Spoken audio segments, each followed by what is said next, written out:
हमारा देश भारत देवताओं की जन्मभूमि है। ईश्वर ने सभी अवतार भी भारत में लिए, फिर भी हमारा देश गुलाम क्यों हुआ, और वो भी ऐसे लोगों का गुलाम हुआ जिन्हें हम ब्रह्म हत्यारा कहते हैं। चाहे मुग़लों की बात हो, चाहे अंग्रेज़ों की बात हो, दोनों ही गौ हत्यारे हैं। और ऐसा बताया जाता है कि जो गौ हत्यारे होते हैं वो ब्रह्म हत्यारे हैं और उनका नरक में वास होता है। लेकिन नरक तो छोड़िए, उन्होंने तो भारत में वास किया, भारत को गुलाम बनाया और भारत की यानी हमारे देश की संस्कृति को नष्ट करने में उन्होंने कोई कोर कसर नहीं छोड़ी। तो ये एक बड़ा प्रश्न है कि हमारा देश देवताओं की जन्मभूमि होने के बावजूद भी गुलाम क्यों हुआ। जब विदेशी आक्रमणकारियों ने भारत पर शासन किया, अत्याचार किए, तो देवताओं ने रक्षा क्यों नहीं की। एक ये भी प्रश्न खड़ा किया जाता है कि ये देवता सारे के सारे भारत में ही क्यों पैदा हुए।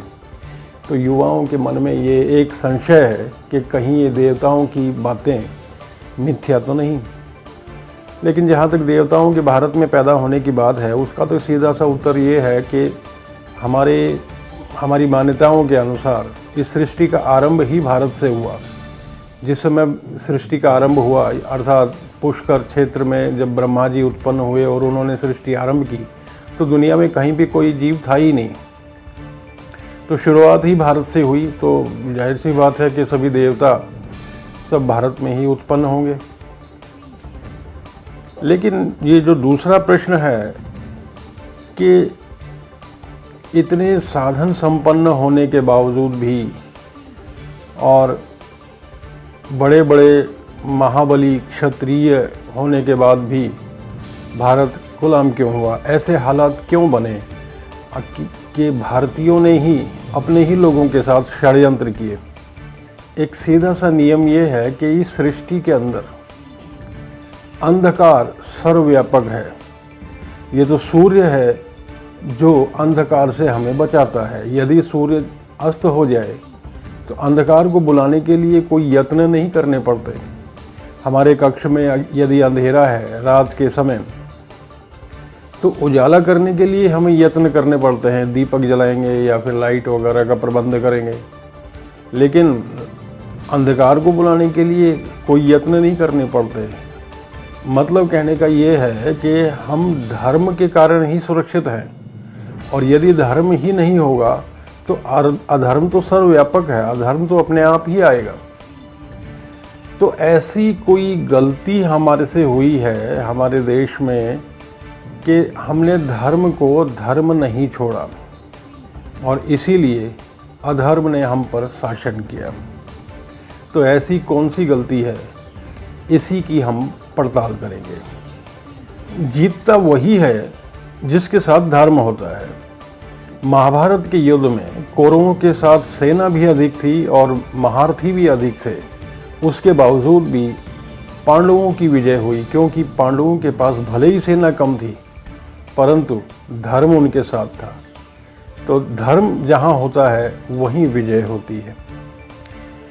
अब धर्म को जानने के लिए दो बातों की आवश्यकता होती है। एक तो सच्चे गुरु से, यदि कोई ऋषि मुनि महात्मा ऐसा व्यक्ति जो धर्म को अच्छी तरह से जानता हो, अर्थात जो ईश्वर को जानता हो, वो हमें धर्म के बारे में सही जानकारी दे सकता है।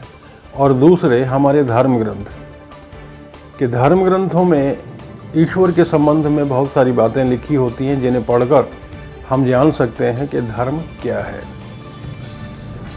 तो महाभारत के युद्ध के बाद अधिकतर बड़े बड़े महारथी योद्धा वो या तो वीर गति को प्राप्त हुए या फिर पलायन कर गए।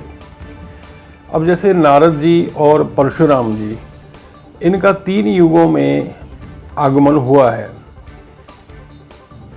सतयुग में, त्रेता युग में और द्वापर युग में, तीनों युगों में नारद जी और परशुराम की उपस्थिति देखी गई है, लेकिन कलयुग में नहीं।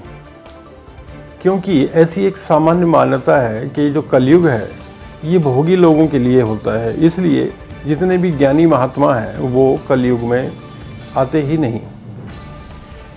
तो सच्चे गुरु फिर कहाँ से मिलेंगे।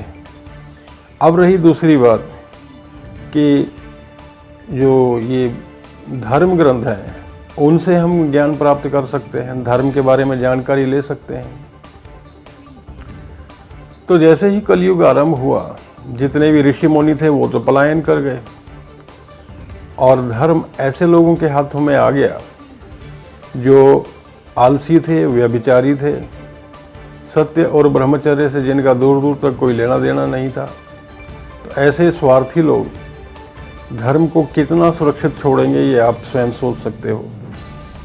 कलयुग का जब आरंभ होता है तो जहाँ तक मेरी मान्यता है कि सूत जी जो कि वेद व्यास जी के शिष्य हैं, वही अंतिम विद्वान थे और उन्होंने ही सारे धर्म ग्रंथ जितने भी पुराण हैं और अन्य ग्रंथ भी सूत जी ने ही नैमिषारण्य तीर्थ पर 88,000 शौनक आदि ऋषियों को सुनाए। तो ये ख़ास बात है कि वक्ता एक ही है, सूत जी, और एक ही स्थान है। तो ये सभी पुराणों में बातें अलग अलग कैसे हो गई। अब यदि शिव पुराण की बात करें तो उसमें शिव ही ब्रह्म है, तो अगर विष्णु पुराण की बात करें तो उसमें विष्णु जी ब्रह्म है और शिव जी ब्रह्म नहीं है। श्रीमद् भागवत पुराण करें तो उसमें तो फिर कृष्ण जी ब्रह्म है, कृष्ण जी सबसे बड़े हैं, उनसे ऊपर कोई नहीं है, बल्कि विष्णु जी तो बहुत नीचे आते हैं उनके हिसाब से। देवी भागवत अगर पढ़ते हैं तो उसमें सारे ही पीछे हट जाते हैं, उसमें तो माँ भवानी ही सबसे ऊपर है। उन्होंने ही तीनों ब्रह्मा विष्णु महेश को रचा और फिर उनसे विवाह किया। तो किसी भी पुराण में एक जैसी बात क्यों नहीं है? मैं ये एक प्रश्न खड़ा होता है कि वक्ता एक ही है, सूत जी, फिर भी उन्होंने अलग अलग पुराणों में अलग अलग बातें कैसे कह दी। तो ये तो संभव नहीं है कि जब एक ही व्यक्ति ने ये सारे पुराण कहे हैं तो अलग अलग तो वो कैसे कहेंगे। लेकिन अलग अलग मत और अलग अलग संप्रदाय के लोगों ने अपने इष्ट देव को अधिक बढ़ा चढ़ा कर प्रस्तुत किया और दूसरे देव को नीचा दिखाने में कोई कसर नहीं छोड़ी। अर्थात जैसे ही कलयुग का आगमन हुआ, लोगों ने अपने निजी स्वार्थ के कारण और अपनी मंदबुद्धिता के कारण, आलस्य के कारण अपने हिसाब से जैसा उनको समझ आया उनका अर्थ निकालते गए और नए नए तर्क जोड़ते गए। बेसिर पैर की कहानियाँ ग्रंथों में घुसेड़ दी गई, जिससे सत्य धूमिल हो गया। इस समय यदि आप ये सोचते हो कि इन पुराणों को पढ़ के हम ज्ञान प्राप्त कर लेंगे, तो मुझे ऐसा नहीं लगता। क्योंकि जब एक पुराण पढ़ते हैं उसमें कोई और देव है जो कि ब्रह्म घोषित होते हैं, दूसरे पुराण में दूसरे देव हैं जो ब्रह्म घोषित होते हैं, तो कैसे हम निष्कर्ष पे पहुँचे कि सही कौन कह रहा है? इतनी सारी उलझनें तो पहले से थी, ऊपर से 16वीं शताब्दी में तुलसीदास जी भी लेके आ गए एक और नई पुस्तक रामचरितमानस, और उन्होंने एक नया अध्याय जोड़ दिया। वो कहते हैं कि राम जी ब्रह्म है और वो इतने बड़े ब्रह्म हैं कि बाकी सब तो उनके सामने कुछ भी नहीं है। शिव जी तो हमेशा राम नाम ही जपते रहते हैं, ये तुलसीदास जी कहते हैं। आश्चर्य की बात यह है कि तुलसीदास जी कहते हैं कि शिव जी राम नाम जपते हैं और हमेशा राम जी का ध्यान करते हैं और राम जी की कथाएं सुनाते हैं। परंतु राम जी के समकालीन श्री वाल्मीकि जी, उनको ये बात नहीं पता चली। उन्होंने अपनी रामायण में ऐसी कहीं पर भी कोई बात नहीं लिखी।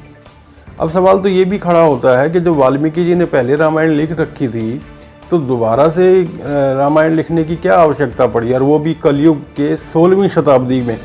तुलसीदास जी को कहाँ से ये सब पता चल गया कि शिव जी राम नाम जपते हैं और शिव जी उनका ध्यान करते हैं? अब एक प्रश्न ये भी खड़ा होता है कि क्या तुलसीदास जी ने श्रीमद् भागवत पुराण नहीं पढ़ा? क्योंकि श्रीमद् भागवत पुराण के अनुसार तो कृष्ण जी ब्रह्म है और तुलसीदास जी कह रहे हैं रामचंद्र जी ब्रह्म है। तो दोनों में कोई समानता नहीं, बल्कि तुलसीदास जी ने तो कृष्ण जी का नाम तक भी कहीं नहीं लिखा। तो अगर श्रीमद् भागवत पुराण की बातें सही मानी जाएं तो तुलसीदास जी की बातें गलत सिद्ध होंगी, और अगर तुलसीदास जी की बात सही माने तो भागवत पुराण गलत सिद्ध होता है। तो इतना मतभेद है। और आश्चर्य की बात यह है कि तुलसीदास जी ने ऐसी ऐसी बातें जोड़ दी जिनमें तर्क नहीं किया जा सकता। एक जगह तो लिखा हुआ है कि सृष्टि की उत्पत्ति, स्थिति और संहार, यानी कि ब्रह्मा विष्णु महेश तीनों के कार्य सीता जी के कारण ही है। क्या तर्क करोगे? तर्क करने की तो कोई गुंजाइश ही नहीं है। उनको जो मन में आया वो तो लिख दिया उन्होंने। आवश्यकता से अधिक महिमा मंडन, हद से ज़्यादा, और शिव जी को नीचा दिखाने की कोई उन्होंने कसर नहीं छोड़ी है। एक यहाँ तक के शिव जी को सफ़ेद रंग का बताया है, कपूर के जैसे गोरे, चंद्रमा के जैसे सफ़ेद रंग के हैं। आपने एक श्लोक भी सुना होगा, अक्सर ये गाया जाता है कि कर्पूर गौरम करुणावतारम संसार सारम भुजगेंद्रहारम सदा वसंतम हृदय अरविंदे भवम भवानी सहितम नमामि। अब सवाल ये खड़ा होता है कि क्या भगवान शिव कपूर के जैसे गोरे हैं, बिल्कुल सफ़ेद? आश्चर्य होता है कि ऐसा तो किसी का रंग होता ही नहीं।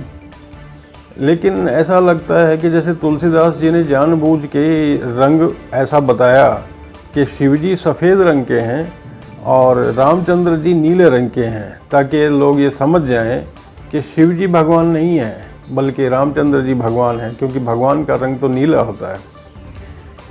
तो ऐसी छोटी छोटी बातें हैं जिससे ऐसा लगता है कि उन्होंने रामायण राम जी की गाथा गाने के लिए नहीं, राम जी के गुणगान करने के लिए नहीं, बल्कि शिव जी को नीचा दिखाने के लिए ये लिखा था।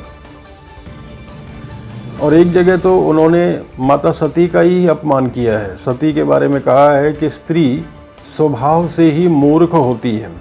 अब ये बात तो हम अच्छी तरह से जानते हैं कि तुलसीदास जी अपनी पत्नी की झाड़ खा करके सन्यासी बने, तो वो स्त्रियों से शायद इतना ईर्ष्या रखने लगे कि उन्होंने माता सती को भी मूर्ख स्त्री घोषित कर दिया कि स्त्री स्वभाव से ही मूर्ख होती है। ये तो आश्चर्य होता है। कम से कम इतना तो सोच लेना चाहिए था कि आप जगदम्बा भवानी के बारे में ऐसा कह रहे हैं। और आश्चर्य की बात ये है कि ये त्रेता युग की घटना है। तो उन्होंने अपनी रामायण में लिखा है कि जब सीता जी का अपहरण रावण कर लेता है तो उस समय रामचंद्र जी और लक्ष्मण जी दोनों वन वन भटक रहे थे और सीता जी को खोज रहे थे। तो उस समय शिव जी सती के साथ वहाँ आते हैं और रामचंद्र जी को प्रणाम करते हैं। और उस समय सती भ्रमित हो जाती है कि ये साधारण से दिखने वाले युवकों को आपने प्रणाम क्यों किया। तो उनकी परीक्षा लेने के लिए उन्होंने सीता का रूप लिया था। तो मैं ये नहीं समझ पा रहा कि जो सती का अवतार है वो सतयुग में हुआ और दक्ष का यज्ञ भी सतयुग में हुआ और उसी यज्ञ में सती भस्म हो गई। तो जब सतयुग में ही सती भस्म हो गई तो त्रेता युग में रामचंद्र जी के सामने सती का आने का क्या प्रयोजन, मेरी तो समझ में नहीं आ रहा। लेकिन तुलसीदास जी ने लिखा है और सब विश्वास कर रहे हैं। और इससे भी ज़्यादा आश्चर्य तब होता है जब आगे वो लिखते हैं कि जब सीता जी का स्वयंवर हुआ तो स्वयंवर के समय वो किसके मंदिर में गई? माता पार्वती के मंदिर में। अब सोचिए कि जब सीता जी का स्वयंवर होने वाला था उस समय वो पार्वती जी के मंदिर में गई हैं, यानी कि उस समय पार्वती जी हैं। और बाद में जब उनका अपहरण हो जाता है तब शिव जी के साथ सती कहाँ से आ जाती है। अब ये बात आप भी विचार कर लीजिए कि आखिर ये इस कौन सी कहानी का सिर या पैर है ये, कि पहले सती को होना चाहिए और बाद में पार्वती को, और यहाँ पे पहले पार्वती दिखाई गई हैं और फिर अपहरण के समय सती आ जाती हैं। तो कोई तर्क करने की बात ही नहीं है, बस ऐसे ही गपोड़ की कहानियाँ घुसेड़ दी गई और जोड़ तोड़ करके बस किसी न किसी तरीके से शिवजी को नीचा दिखाना है, सती को नीचा दिखाना है और राम को आवश्यकता से अधिक महिमा मंडन करके ऊंचा दिखा देना। यहाँ तक भी लिखा गया है रामचरितमानस में कि काशी में मरने वाला मुक्त क्यों होता है, क्योंकि ये भी राम नाम की महिमा है। गणेश जी सबसे पहले पूजे जाते हैं क्योंकि ये भी राम नाम की महिमा है। सब कुछ राम नाम से ही हो रहा है। लेकिन आश्चर्य की बात देखिए कि 16वीं शताब्दी में तुलसीदास जी ने ये रामचरितमानस लिखा और 16वीं शताब्दी में बाबर ने अयोध्या में राम मंदिर तोड़ा। दोनों एक साथ ही घटनाएं कैसे घटी? ये क्या संयोग है या फिर ईश्वर का विधान? तो आश्चर्य की बात ये होती है कि तुलसीदास जी कहते हैं कि मैं हनुमान जी से भी मिला, मैं शंकर पार्वती से भी मिला और रामचंद्र जी से भी वो मिले, लेकिन उनमें इतना सामर्थ्य नहीं आया कि उनके सामने बाबर ने रामचंद्र जी का मंदिर ही तोड़ डाला और वो रोक नहीं सके। क्या ईश्वर ने उनको इतना भी सामर्थ्य नहीं दिया, या फिर वो ईश्वर से शिकायत नहीं कर सकते थे? उस समय भारत पर विदेशी आक्रमणकारियों का आक्रमण हो चुका था, भारत पर मुगलों का शासन होने लगा था। तो जब वो भगवान से मिलते हैं तो क्या भगवान से शिकायत नहीं कर सकते थे? भगवान से प्रार्थना नहीं कर सकते थे कि आप इनको खदेड़ दीजिए? हनुमान जी वो तो लंका में आग लगा के आ गए थे, क्या यहाँ पे वो उनकी मदद नहीं कर सकते थे? तो मुझे तो ये विश्वास नहीं होता इन सब बातों में। अब ये तो है नहीं कि उन्होंने लिख दिया और हमने मान लिया, कोई तर्क भी होना चाहिए किसी बात का। भारत गुलाम था, सैकड़ों वर्षों तक गुलाम रहा। राम जी का मंदिर उनके सामने, तुलसीदास जी के सामने ही टूटा। और ये संयोग देखिए कि तुलसीदास जी जब पैदा हुए तो उनकी माताजी का देहांत हो गया, थोड़े दिन के बाद उनके पिताजी का भी देहांत हो गया, और फिर जिसने भी उनका संरक्षण किया वो भी जीवित नहीं बचे। और सब ने सोच लिया कि ये तुलसीदास जी तो बड़ा अशुभ है और इसे गुरुकुल में भेज दो। गुरुकुल में उनको भेज दिया गया और वहाँ पे वो बड़े हुए। विवाह हुआ तो अपने पत्नी से इतने मोहित हुए, इतने कामुक हो गए कि पत्नी को भी उनको झाड़ना पड़ा, और पत्नी की झाड़ खा के वो सन्यासी बने।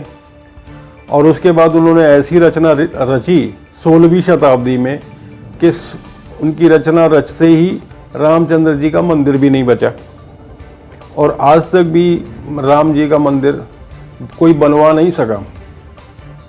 अब राम जी की महिमा गाते रहो, शिव जी भी राम जी का नाम लेते हैं, वो भी राम जी का नाम लेते हैं, मिल भी लिए राम जी से, सब कुछ हो गया, परंतु राम जी का मंदिर नहीं बनवा सके। ये एक सोचने की बात है। दूसरी तरफ जो श्रीमद् भागवत पुराण है उसमें तो खैर उसमें भी शिव जी को भगवान ही नहीं माना, वहाँ पे कृष्ण जी सबसे ऊपर है। और एक घटना तो उसमें ऐसी भी लिखी हुई है कि शिव जी विष्णु जी से प्रार्थना करते हैं कि आपका जो मोहिनी रूप है वो ज़रा मुझे दिखा दीजिए, मैं देखना चाहता हूँ। और जब उन्होंने वो मोहिनी रूप दिखाया तो शिव जी बहुत कामुक हो गए, इतने कामुक हो गए कि उनके पीछे पीछे दौड़ने लगे। और दौड़ते दौड़ते एक समय ऐसा भी आया जब उनका वीर स्खलित हो गया। मैं जितना मेरी समझ है, मेरे को लगता है कि इससे ज़्यादा शिव जी का अपमान हो ही नहीं सकता। मैंने ब्रह्मचर्य व्रत का पालन किया है, ब्रह्मचर्य को सिद्ध किया है। मुझे पता है कि ब्रह्मचर्य को सिद्ध करने के बाद व्यक्ति की मानसिकता ही बदल जाती है, सोच बदल जाती है। जिस व्यक्ति ने एक बार ब्रह्मचर्य को सिद्ध कर लिया हो वो कभी भी किसी नारी के प्रति आसक्त हो ही नहीं सकता। और शिव जी ने तो कामदेव को भस्म किया था, उसके बावजूद इतनी घिनौनी बात पुराणों में लिखी गई, तो ये तो बहुत ही शर्म की बात है। शिव जी काम को भस्म कर चुके, उनका नाम है काममारी उनको कहा गया है, और लोग इतनी घृणित सोच रखते हैं शिव जी के प्रति। मैं तो आश्चर्यचकित रहा जब मैंने पढ़ा। तो शिव जी कभी भी इस तरह, और शिव जी जानते हैं कि ये जो मोहिनी है ये नारायण है, विष्णु जी हैं, उसके बावजूद वो इतने मोहित हो जाते हैं। तो ये तो आश्चर्य की बात है। और आश्चर्य इससे ज़्यादा ये भी कि वहाँ पे और भी लोग हैं, शिव जी के गण भी थे। ये भी लिखा हुआ है कि शिव जी अकेले नहीं थे, उनके गण भी साथ में थे। कोई नहीं मोहित हुआ, बस शिव जी मोहित हुए, जिनको बिल्कुल भी नहीं मोहित होना चाहिए। तो ये केवल शिव जी को अपमानित करने के लिए ऐसा लिखा गया है। और दूसरी जो सबसे घृणित बात थी वो ये है कि जब मोहिनी पकड़ में नहीं आती है तो उनका वीर स्खलित हो जाता है। ये इसलिए सबसे ज़्यादा घृणित बात है क्योंकि ये तो एक रोग होता है। जब कोई व्यक्ति किसी स्त्री के प्रति इतना कामासक्त हो जाए कि वो स्खलित हो जाता है तो ये एक रोग है, इसे नपुंसकता कहते हैं। और ये नपुंसकता व्यक्ति के अंदर तब आती है जब वो कई वर्ष तक, मतलब 2-3 वर्ष तक लगातार अगर वो अनैतिक तरीके से अनैतिक काम क्रीड़ा करता हो, तब व्यक्ति के अंदर ऐसा रोग लग जाता है, ऐसी कमजोरी आ जाती है कि वो स्त्री को देखने से या स्पर्श करने मात्र से ही स्खलित हो जाए। तो जिसने भी ये पुराणों में ये बात शिव जी के प्रति लिखी, मुझे ऐसा लगता है कि वो स्वयं बहुत कामुक रहा होगा और उसे ब्रह्मचर्य का रत्ती भर भी ज्ञान नहीं, कि जो ब्रह्मचारी होता है वो तो इस प्रकार की बीमारी उसको हो ही नहीं सकती। तो ये केवल शिव जी को अपमानित करने के लिए पुराणों में ऐसी बातें लिखी गई है। और मुझे तो हैरानी होती है कि कृष्ण जी के बारे में भी इतनी सारी अनाप शनाप बातें लिखी हुई हैं। मेरे को कई लोगों ने कहा है कि आप ज़रा श्रीमद् भागवत पुराण भी पढ़िए। मैंने कई बार उनको पढ़ा भी है, लेकिन उसमें जो रासलीला का प्रसंग है वो मेरे जैसा कोई ब्रह्मचारी व्यक्ति नहीं पढ़ सकता है, ऐसी मैं दावे के साथ कह सकता हूँ। सबसे पहले सुखदेव जी ने श्रीमद् भागवत पुराण परीक्षित जी को सुनाया था। परीक्षित जो कि 7 दिन के बाद उनकी मृत्यु होने वाली थी, तो उनको ये सुनाया गया था। तो आप स्वयं सोचिए, सुखदेव जी जो कि वेद व्यास जी के पुत्र हैं, वो अखंड ब्रह्मचारी हैं। तो अखंड ब्रह्मचारी ऐसी नंग और निर्लज्ज बातें नहीं पढ़ सकते। और दूसरी बात, जिस व्यक्ति को 7 दिन के अंदर मृत्यु प्राप्त होनी है, परीक्षित, क्या उसको ऐसी बातें सुनाई जा सकती हैं? तो इससे साफ सिद्ध होता है कि जब ये प्रसंग, ये पुराण सुनाया था, उस समय इसमें रासलीला का कोई उल्लेख नहीं रहा होगा, क्योंकि एक मरणासन व्यक्ति को रासलीला सुनाना शोभनीय नहीं होता। तो ये सब कलयुग में बाद में जोड़ा गया है और ये सिद्ध कर दिया कि कृष्ण जी भी अभी तक भी रासलीला करते हैं, अभी भी रास रचाते हैं। तो ना कृष्ण जी को छोड़ा, ना शिव जी को छोड़ा, तो धर्म कहाँ है? तो धर्म तो यहाँ था ही नहीं। अब हम कैसे किसकी बात माने कि कौन सही कह रहा है? सभी पुराणों की बातें अलग अलग हैं, तुलसीदास जी की बात अलग है। तो धर्म नहीं था। और ऊपर से जो सबसे बड़ी बात ये रही कि जातियां भी फिक्स कर दी, तो दलितों के ऊपर इतना अत्याचार किया और किसी भी अन्य जाति को धर्म की बातें बताई नहीं गई। तो जिसका जो मन में आया अपनी अपनी ढपली, अपने अपने राग सब बजाते चले गए। तो धर्म तो बचा ही नहीं। तो जब धर्म ही नहीं बचा तो हमारी रक्षा कौन करेगा? तो इसीलिए ऐसे हालात बने। और ऊपर से दलितों के ऊपर जो अमानवीय अत्याचार हुए, इससे हमारा पाप बढ़ गया। और ये पाप इतना बढ़ गया कि गौ हत्यारे भी हम पर भारी पड़ गए। यानी कि मानवता को अगर आप पशुओं से भी बदतर स्थिति में खड़ा कर देंगे, दलितों के ऊपर इतना अत्याचार किया गया कि ये गौ हत्या से भी अधिक बड़ा पाप माना गया। इसीलिए हमारी रक्षा भगवान ने नहीं की। नहीं तो देखो, तुलसीदास जी कहते हैं कि राम ही सबसे बड़े हैं, राम ये है, राम वो है, तो वो तो अपना मंदिर भी नहीं बचा पाए। इधर कृष्ण जी को ब्रह्म बताया, तो कृष्ण जी ने तो वादा किया था कि जब जब धर्म की हानि होगी वो धर्म की रक्षा करने के लिए अवतार लेंगे। तो यहाँ तो खूब धर्म की हानि हुई, खूब पीटे, खूब लूटे हैं हम, लेकिन उन्होंने तो रक्षा नहीं की। तो कारण यही था कि लोगों ने अपनी मर्जी से, अपने दुर्बुद्धि से हमारे धर्म को बदला, छेड़छाड़ किया, उसका स्वरूप बदला, तरह तरह की कहानियाँ, और शिव जी का भी अपमान किया। और ये भी जो शिव जी के भक्त हैं वो भी शिव जी का कोई मान सम्मान नहीं करते, बल्कि वो उनको नशेड़ी कहते हैं। आपको पता होगा कि जब भी शिवरात्रि होती है, भांग धतूरे का भोग लगाते हैं सब, और ये ऐसे ऐसे गाने लिखे हुए हैं कि एक तो मैंने सुना था कि शिव जी के बारे में बताया गया कि नशेड़ियों के राजा, शिव जी को नशेड़ी घोषित कर दिया है। भांग धतूरे का भोग लगाया जाता है साहब, वो तो नशे में रहते हैं हमेशा। तो सोच ही अजीब हो चुकी है। कोई उन्हें शमशानवासी कहता है, शमशान में रहते हैं, कोई भूत प्रेत के साथ रहता हुआ बताते हैं। आश्चर्य होता है। मैंने हालांकि इन सब बातों पे वीडियो भी बना रखे हैं कि ना वो शमशान में रहते हैं, ना वो भूत पिशाचों के साथ रहते हैं, वो अलग हैं। वो आप वीडियो मेरे अलग से देख सकते हो। तो मैं इस नतीजे पे पहुंचा हूं कि भारतीयों ने धर्म को धर्म नहीं छोड़ा, उसका स्वरूप बिगाड़ दिया, और ऊपर से जो दलितों के ऊपर अत्याचार किए उससे हमारे पाप बढ़े।